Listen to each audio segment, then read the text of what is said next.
Welcome back to Switched to Linux. Well, today we're going to talk about image compression in Linux. This is a fun one. So there's a new flat pack that I saw called Curtail, which can do some image compression. I wanted to have a look at that, but then I also wanted to talk in the video about what I think is probably a better option, and that is using the command line ImageMagick tool, because that contains more and better options, albeit slightly more complicated to use.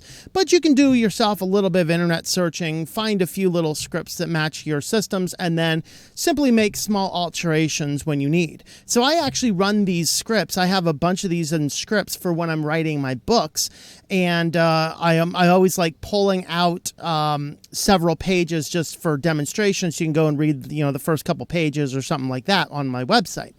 And so with this, I will go into the final print PDF that's being sent to the printer, and then I'm going to, using a command line tool, ImageMagick, I can take the PDFs and can convert them to the images that I need for my photo galleries, and everything is the perfect size and cropped just right and the proper distribution. Because in web design, one of the things that I find is I'll ask people, we need images of this, that, or the other for whatever your project happens to be, and they'll invariably take a bunch of things, they'll give them to me, and I don't mind that at all because I can take those images and compress them down. What drives me crazy is when people want to manage their own websites, because everybody can do stuff on WordPress, and they create this site and then they come to me like, my site's loading really slow. Yeah, it's because every one of your images on your page that are like this big on the page because you've forced it to show up that big is like a 700 megabyte file snapped with your latest and greatest iPhone 14 XL, whatever. And that's insane. And so there are times, particularly if you're dealing with web technologies, you need to compress images down. There's also ways that you can keep your images, basically reduce the size of your images without seriously impacting the quality. These are things that relate to how these tools work and what we're doing. So first, we actually want to have a look at the flat pack called Curtail. This is good for in the event you have a case where you have a bunch of images and you want to just really easily bulk reduce the size of these images down.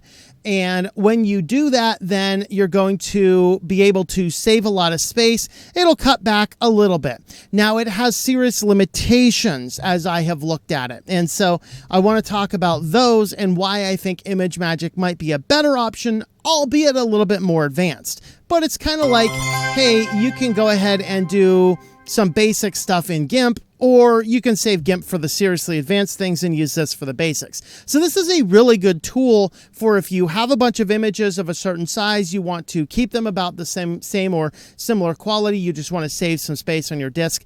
That's what we're going to look at first. So we're going to head on over to my test VirtualBox, which is, this is Linux Mint Debian Edition 5. And I did actually, in working with this, figure out what the issue was with the USB ports.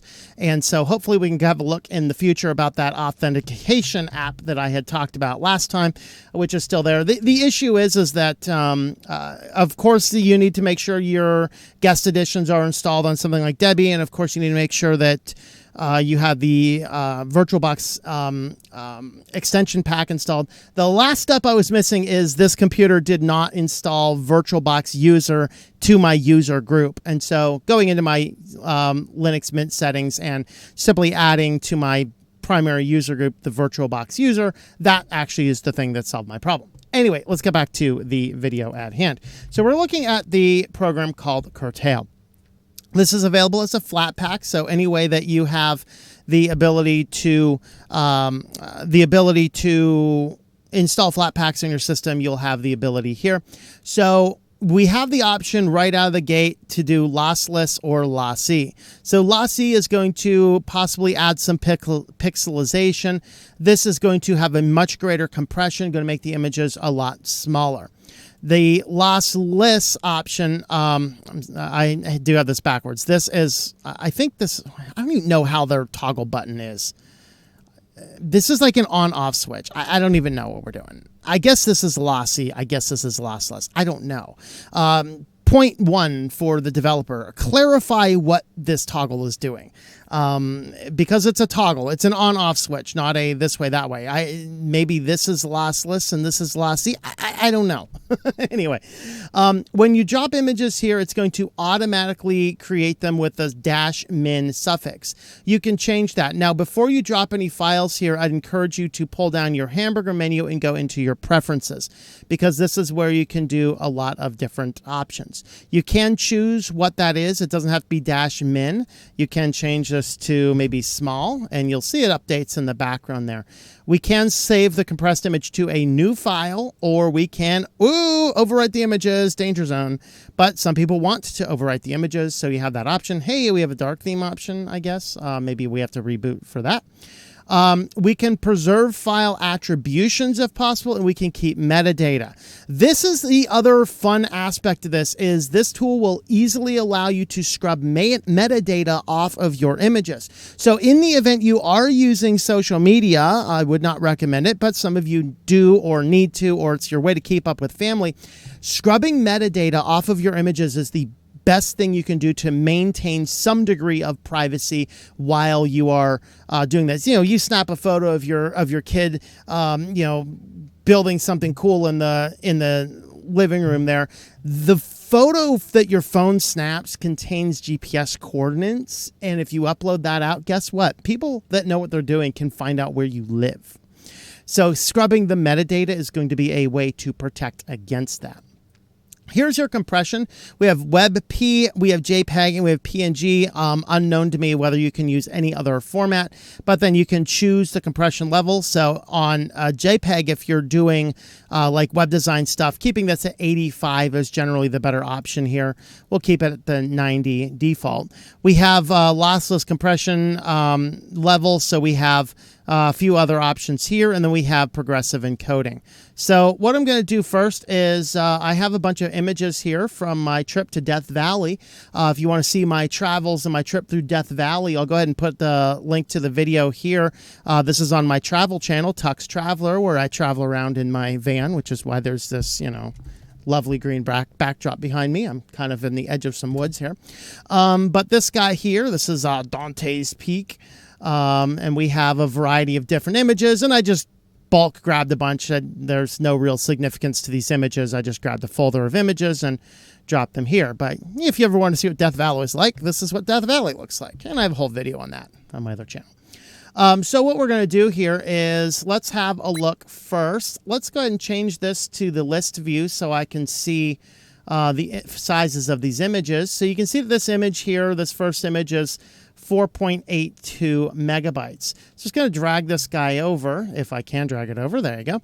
Just drag this guy over, and you'll see it automatically creates the new image. You'll see that the new image is going to be quite a bit smaller. So here is the first one. Here's the second one. Now, I can tell you that me looking at this at the computer screen, I can't tell the difference. However, I'm also staring at two really, really bright studio lights because I have the back door open, and I have to have the studio lights super bright to have the back door open. So maybe there is some difference between these two images. I can't tell. I cannot tell at all. So that was with our toggle to the loss E. Let's go ahead and throw it over here, and we're going to change the name of this one just so we can keep that image there. We're going to drag this guy over here again. You can see that this one here, this must be the lossless. So the toggle button is lossless and then loss E. Okay, so we've established that. So this one is, in theory, the lossless version. You can see it's only slightly smaller than the original. So if I really wanted to see if this 1.4 megabyte looks just as good as the 4.2 megabyte, I really probably want to do that as long as it looks good, but I'll need to turn off the studio lights and examine them more closely to tell for sure. So here is our original, here is our new lossless, and here is this one. In fact, there is a way we can go ahead and double check. Let's go and open these guys up with GIMP. Of course, I don't have GIMP installed in this computer. Okay, let's not open them up with GIMP. I didn't know, this is not my main production computer, so I didn't know I didn't have GIMP there. Let me, there we go. No, I just want to zoom in. I just want to see if I can zoom in. Okay, there you go. Yep, I can zoom in on an image. So let's kind of get the corner of the image here. So that's what this one looks like. Let's see what this one looks like. So it does look pretty good from what I can see, but you'll want to investigate yourself what it is and see if this is actually better or worse. When you zoom in, it does not look quite as clear on the really small one as this one did. Kind of see the contrasts. So it's not too bad, but you need to decide for yourself what your options are. But this is a very nice, very easy tool. So if I just wanted to go ahead and do all these guys, I can just do that, and then boom, done. That is why this is an amazing tool. So if all you're looking to do is keep all of the image dimensions and all of the other aspects of the images the same, and all you want to do is just reduce the size on your disk, you can go ahead and do that. And then if that's your goal, you might want to go back in your settings and overwrite the files. So you might want to do something like that. But it's a really nice tool. Now, what are the downsides of it? All it does is it changes the compression of the image and it keeps all other aspects of the image the same. Let me see if this has any image dimensions on it. Okay, so you can see the image dimensions down here are 6,000 by 3,068 are the image dimensions of this particular image. And this program is not going to change any of those. Now, if you're using these for like websites or things, you might want to have a reduced dimensions, which is the best way to keep the quality and drop the file size. So ImageMagick is your way to go. So ImageMagick is a command line tool. It used to be installed on pretty much every Linux distribution out of the box, but I did find that Linux Mint 20.3 does not have it installed. So just sudo apt install ImageMagick or grab it from the software store. And ImageMagick is a terminal-based tool, and this tool is going to enable you to do basic conversions of images. So I have two scripts written here, and I thought I had a better, more complicated one later that looked for folder names and added them and things like that. So what we do with these ones here is I wrote this basic script, and it's going to look for any images inside of a folder. And then it's going to grab the images and it's going to resize the images down to 73. So it says 773 by 773. This is going to keep the dimension size. There's a separate toggle for cropping. We're not doing that. We're basically saying which one of the dimensions matches best, and we're going to drop it to that, probably on the width, and then the height ends up being exactly what it is. And then this is going to drop them into a folder called resize, and it's going to do the files of the same exact name. So that's what that tool is going to do. So let me go ahead and show you and demonstrate how this guy works. First, though, I am going to get rid of all of these little ones that we just created because I don't want them in the way. Oh, Lord, how many of them did I create? Okay, that's all of them. All right. So now what I need to do is I do need to create a new folder, and the folder is going to be called Resize. I said, one of my scripts, I couldn't find it, but I do have a copy of this script floating around somewhere that will check if the folder's there and create it. So now we're just going to boot up a terminal, and let's go ahead and go to the desktop and this particular folder. So you can see here are the images that we have. And then what we're going to do is I'm just going to copy the script. I don't bother just typing in manually. I just keep a copy, a folder of these scripts on my desktop, and then I need to adjust them as sees fit. So if I want to say, okay, well, 773 is a little too small, let's just change these to 800. All right, and then we'll do that. And the other tag, as you can see, I have a quality tag in the second one. I could add this quality tag, which will drop the image size, but I'm not going to bother with that yet. We're just going to go ahead and do this. Oh, see, and this is the problem. The part of the ImageMagick may not be installed, so apparently it's not here either. So let's go ahead and sudo apt install. Clearly, you can see I did not try this out prior to starting. I had assumed ImageMagick would be on the Debian build, and hey, you know what happens when you have an assumption? It makes a bleep of bleep and bleep, you know? All right, let's give that a second to get installed. This is why, guys, if you're new to Linux, learning the terminal is not a huge big deal. You're like, oh, I don't know what in the world he just did. I just installed ImageMagick. You could have done that very simply from the software repository as well. All right, now let's do that. No images defined. Oh, you know why? Because these guys are .jpegs with the capital J's. I forgot my camera does the stupid capital J's. Give that just a second, and that should do the entire folder. So you can see I take the script and I will adjust it based on whatever I'm doing. In this case, I need to toggle the .jpeg there.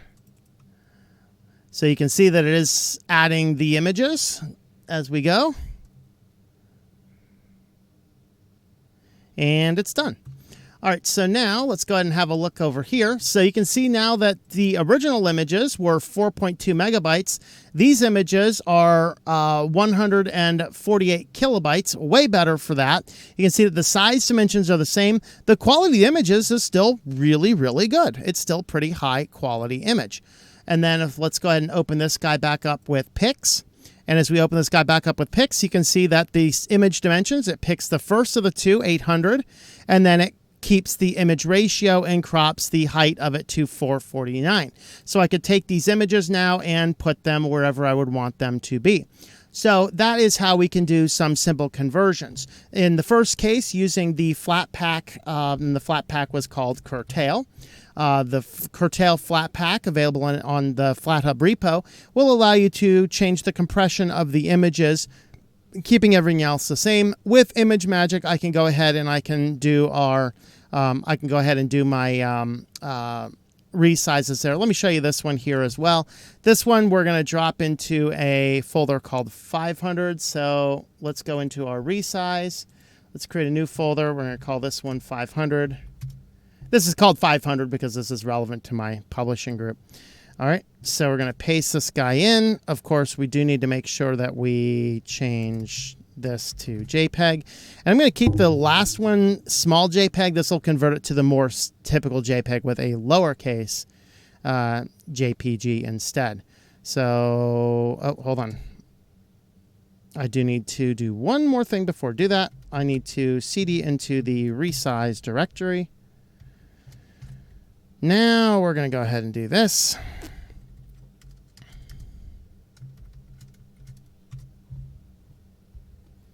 And you can see here that it is creating the images.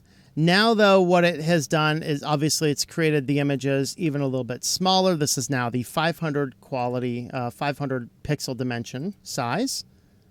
See, 500 pixel dimension size. But the other thing it didn't do that you can't necessarily see is it used the quality tag. So it set my quality down to 80. Whereas in our Curtail settings earlier, we used the quality tag at 90. So this is how you could do your quality tag, set your quality tag where you want it, which is going to further reduce image size. You can see these ones here, despite being much smaller images as well, are now only like 40K each. And so you could very easily share these on social media or things like that.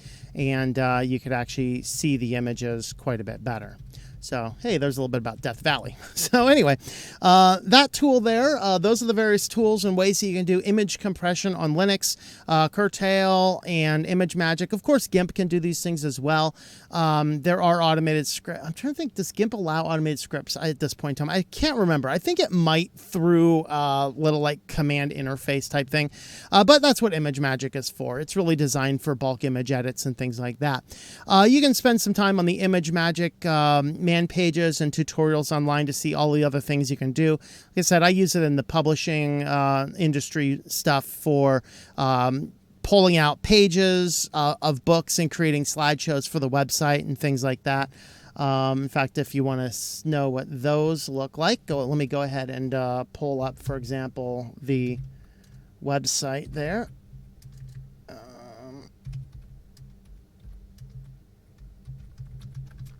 Let me just show you what one of these guys looks like. So if you head on over to the books page, here was the last book here, and here is the view book sample. So this view book sample, I did this by, I had the copies of the book, and then I pulled out the pages I wanted to sample. And then I simply pull those guys out using a different program. I think I use PDF Shuffle for that, where I can select the individual pages, pull those ones out, and then save those as each individual PDF pages. And then I will process these through ImageMagick and produce these images here that will allow me to create what becomes the thumbnails for my publishing websites. So anyway, that is how you can do some image compression. You can have a look over at the website switchedtolinux.com if you want to help support the channel. I have different support and affiliate links on over there. Thanks for watching, everybody, and I hope that you enjoy switching to Linux. Thank you for watching this video from Switched to Linux. This channel would not be possible without the backing of the program supporters scrolling on the screen now. You can be a supporter at Patreon at patreon.com/TOMM or at thinklifemedia.com. I also want to thank the open source community who creates such excellent software that makes producing this show possible. Please remember to support your software communities. Thank you, and I hope that you enjoy switching to Linux.